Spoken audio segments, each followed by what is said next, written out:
Ready to move in premium triplex villas at Kollur APR Projects. Delhi liquor scam లో కవిత పాత్ర ఉన్నట్టు తమ దగ్గర పక్కా ఆధారాలున్నాయని చెప్తోంది ఈడీ. రెండో రోజు కవితను ప్రశ్నించిన ఈడీ కీలకమైన ప్రకటన చేసింది. ఢిల్లీ లిక్కర్ స్కామ్ లోనే కవితను అదుపులోకి తీసుకున్నామని, కోర్టు అనుమతితో కస్టడీలోకి తీసుకుని విచారిస్తున్నామని ప్రకటించింది. ఈ స్కామ్ లో అత్యంత కీలకమైన 100 కోట్ల డబ్బు తరలింపులో కవిత పాత్ర ప్రమేయం ఉందని ఈడీ ప్రకటించింది. ఆమ్ ఆద్మీ పార్టీ నేతలకు ఈ 100 కోట్లను చేర్చారని తెలిపింది. ఈ కేసులో మొత్తం 240 చోట్ల సోదాలు చేశామని, 128 కోట్ల విలువైన ఆస్తులను జప్తు చేశామని చెప్పుకొచ్చింది.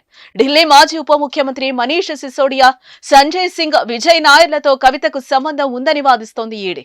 ఈ కోణంలోనే రెండో రోజు కూడా కవితపై ప్రశ్నల వర్షం కురిసినట్టుగా తెలుస్తోంది.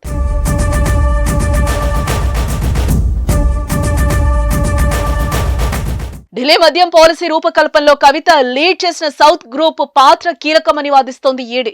కొత్తగా అమలు చేసిన పాలసీలో హోల్సేల్ గా లిక్కర్ ను ఎవరు సప్లై చేయాలి, రిటైల్ షాప్స్ ఎవరికి ఇవ్వాలనేది సౌత్ గ్రూప్ నిర్ణయించిందని ఈడీ చెప్తోంది.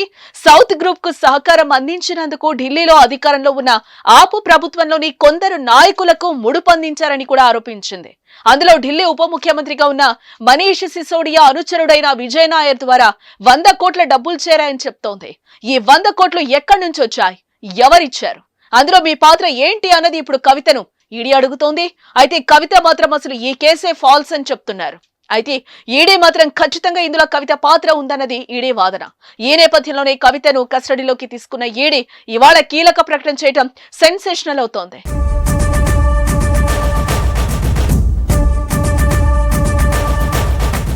సుమన్ టీవీలో మీ పర్సనల్ అండ్ బిజినెస్ ప్రమోషన్స్ కోసం కింది నెంబర్కి కాంటాక్ట్ చేయండి.